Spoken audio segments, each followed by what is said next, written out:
आप सभी का स्वागत है। मैं शेख मुजम्मिल। हिमायतनगर नगर पंचायत चुनाव को मद्देनजर रखते हुए आज कांग्रेस पार्टी और नगर अध्यक्ष उम्मीदवार का प्रचार कार्यालय का उद्घाटन हुआ संपन्न। इस मौके पर हिमायतनगर शहर के माजी आमदार माधवराव पाटिल जवलगावकर, नगर अध्यक्ष उम्मीदवार शेख रफीक सेठ, प्रथम नगर अध्यक्ष अब्दुल अखिल अब्दुल हमीद, माजी जिला परिषद सदस्य समद खान, तालुका अध्यक्ष कांग्रेस पार्टी सूर्यवंशी सर, शहर अध्यक्ष संजय माने आदि कार्यकर्ते और पदाधिकारी तथा हिमायतनगर शहर के नगर पंचायत चुनाव के लिए नगर सेवक के सभी उम्मीदवार इस वक्त मौजूद थे।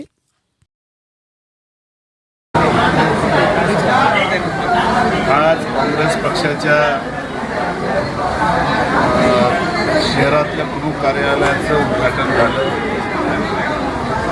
एवढंच या निमित्ताने सांगू इच्छितो आपल्या माध्यमातून की येणाऱ्या 2 तारखेला हिमायतनगर शहरातल्या सर्व माझ्या मायबाप जनतेला, सर्व माता भगिनीला एवढं सांगू इच्छितो, येणाऱ्या नगरपंचायतीच्या निवडणुकीमध्ये जे काही काँग्रेस पक्षाकडून उमेदवार, नगराध्यक्ष आणि नगरसेवकाच्या जे उभे केला त्या सर्वांना आपण आशीर्वाद देऊ। कारण या शहरामध्ये जे काही आज या शहराचा कायापालट दिसत असेल काँग्रेस पक्षामुळं आणि त्या ठिकाणी आमच्या सर्व काँग्रेस पक्षाच्या त्या काळातल्या जे काही नगरपालिकेमध्ये हे होते पदाधिकारी त्याच्या माध्यमातून झालेलं आहे आणि त्याच्यामुळे येणाऱ्या काळामध्ये सुद्धा माहिती शहरात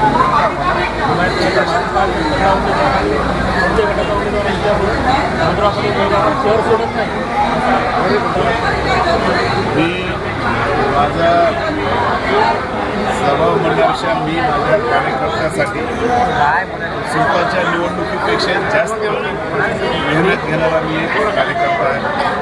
म्हणून हिमायतनगर शहरामध्ये मी गेल्या 2 दिवसापासून या ठिकाणी फिरत आहो आणि उद्यापासून मी 2 दिवस हदगाव शहरामध्ये।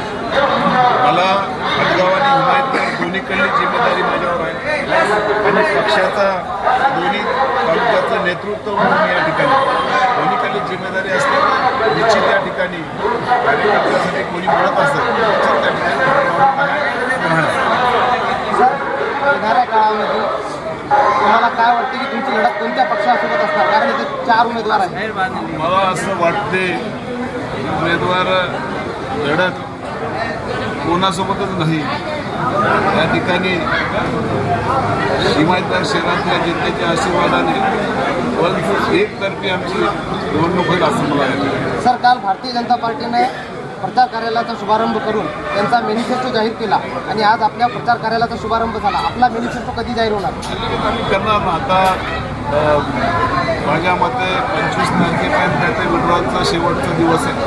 मॅनिफेस्टो त्या ठिकाणी तयार आहे, त्याचा आम्ही एका दिवशी असाच कार्यक्रमाच्या माध्यमातून विमोचन करू। जे काही राहिलेले उर्वरित कामं त्याचा आम्ही वचननामा तयार करू शहरवासियांकडे। त्यानंतर आपण शहराचा विकास नाही केला असं म्हणणाऱ्यांनी निदान शहरामध्ये आल्यानंतर ज्यांनी म्हणले त्याला या शहराबद्दल पहिलं माहीत आहे की नाही मला माहीत नाही, कारण या शहराची ओळख आहे त्याला होती की नाही मला माहीत नाही। या शहरामध्ये जी काही अवस्था होती त्या जनतेला माहीत आहे। त्या पहिल्या अवस्थेपेक्षा या शहराची जी काही सुधारणा झाली हे पुणे केली आणि त्याच्यामुळं त्यांनी जरी काही म्हणलं जनता या ठिकाणी हुशार। सर, याबरोबरच काल माननीय आमदार बाबुराव कदम कोळेकर यांनी असे म्हटले की भारतीय जनता पार्टीसोबत युती झाली होती पण काही कारणास्तव विलीभगत करून भारतीय जनता पार्टीनं आपला उमेदवार रिंगणामध्ये उतरवला। याबद्दल तुमचा काही रोल आहे का त्याच्यामध्ये, असं काही सांगणार?